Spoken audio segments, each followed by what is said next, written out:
All the drama around Ja Morant is getting worse, but he's actually lucky. People are comparing Ja to Gilbert Arenas, who brought guns into the Wizards locker room after an argument with a teammate. When news leaked, the NBA investigated, but one day after, dude thought it was funny to make gun gestures with his hands before a game. You know who didn't think it was funny? Commissioner David Stern. He suspended him indefinitely without pay, said he's not currently fit to take the court, did not care if a year without pay was too harsh, or about blowback from players. Stern was tough on stuff like this. Oh, and what did Ja do after the Pacers accused his car of pointing a gun? He celebrated a 3 by pretending to shoot a gun. Did it again against the Rockets the other night. I know he's done that celebration before, but what is he thinking? But you know what's dumber? Showing an actual gun on your IG Live. Ja is so lucky David Stern isn't still the commissioner. Instead, he's got some player-friendly guy named Adam Silver who's more concerned about some augmented reality BS than disciplining players. Ja was suspended 2 games, but other people in his life might not be that soft. There are details about the shady things Ja has done people aren't talking about. There is one person responsible for everything that's happened. The first incident occurred 2 weeks after Memphis lost to the Warriors in last year's playoffs. Ja's mom got in an argument with a mall employee, so Ja and 9 friends pulled up and got in a fight with mall security. But a gun was involved at Ja's house. He was hosting a basketball game and a 17-year-old was guarding him hard. So Ja responded by checking the ball, throwing it really hard at the kid's chest. So the kid threw the ball back at Ja, but it hit him in the face. In the head. So Ja went up to the kid and asked his friend, should I hit him? And the friend said, yeah, do it. So Ja and his buddy proceeded to beat this kid down in front of everyone. Ja went in his house and came back out with a gun in his pants while the kid took off. Now the kid was not innocent. He threatened to come back and light this place up. He also offered to drop a lawsuit for 20 million bucks, which sounds like blackmail. But why did the NBA do nothing? Because police dropped charges when witnesses refused to cooperate. But the NBA did respond when their own players were threatened. The Pacers and Grizzlies got into a fight during a game, and after, Ja's friends were yelling at the Pacers near the team bus. Ja got in a car with a friend and one other person. The Pacers say a red laser was pointed at them and they feared it was a gun. A security guard said it was 100% a gun. The NBA looked at security cameras, said they could not see an actual gun. But people who work for the Grizzlies defended Ja in the media. The idea that somebody pointed a gun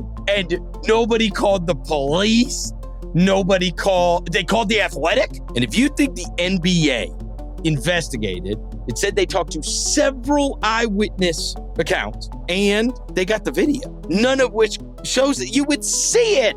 There's no way you wouldn't see it. There is so much wrong with that statement. First, dude is literally laughing about a story involving a gun. Why? And they didn't go to police for fear of revenge. They spoke anonymously to the Athletic. Oh, and there's security cameras in a blacked out SUV? You think cameras would pick up a gun behind a heavily tinted window? Now, I'm not saying that is definitely what happened, but you don't laugh off this story. But no one is defending him now because in the middle of all of this, Ja shows a gun on his IG Live at a strip club. Name a dumber move for Ja to pull at a time like this. Possibly the stupidest thing he could have done. We should have listened to Tracy McGrady when he heard something was going on before the season. I'm gonna tell you where they need to add a vet at, because I see some shit spiraling out of control. Where?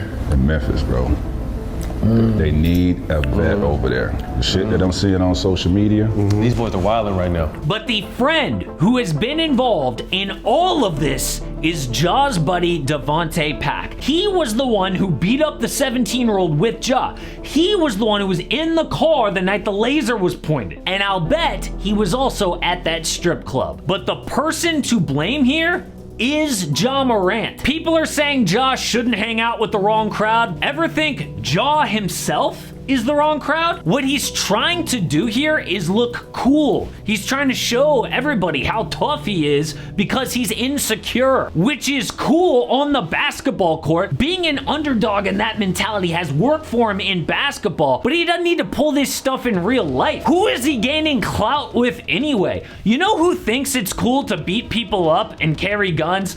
Mostly people in jail or people who die early from gang violence and drugs. Cool. That is not his life. At least it's not anymore. He's a dude with a $200 million contract, a signature shoe deal. Apparently he's the face of Powerade, and he's the dad to a little girl. All of that could be taken away if he keeps going down this path. His NBA salary is guaranteed, but we have seen what Nike does to behavior they don't like.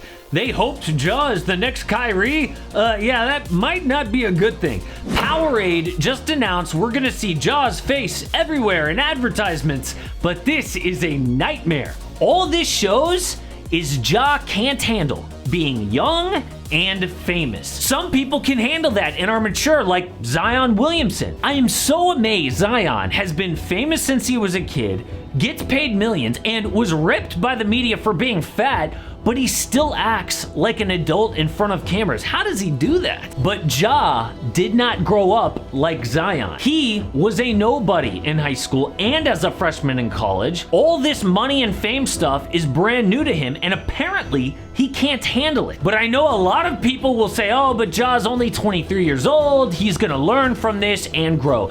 And I really hope those people are right, because I love everything about Ja as a player, but I have doubts. As young stars become richer and more pampered, pro sports is a really tough place to mature. There are endless examples of dudes who went off the deep end because when you're a rich star, you don't have to be accountable. Antonio Brown, Michael Vick, Johnny Manziel, these aren't normal lives. People who are saying he'll grow up are comparing Ja to other 23-year-olds. But during these important years of your early 20s growing up, star athletes are more isolated from real life than ever. The one person who might be able to hold him accountable is his dad, T. Morant.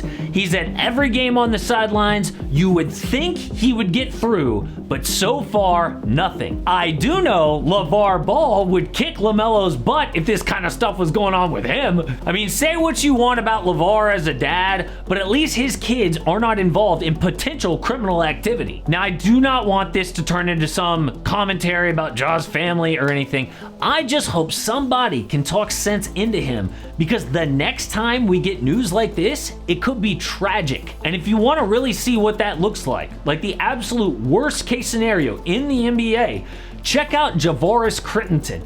He went from Kobe's teammate and a good church kid growing up to prison until the year 2038. Check it out.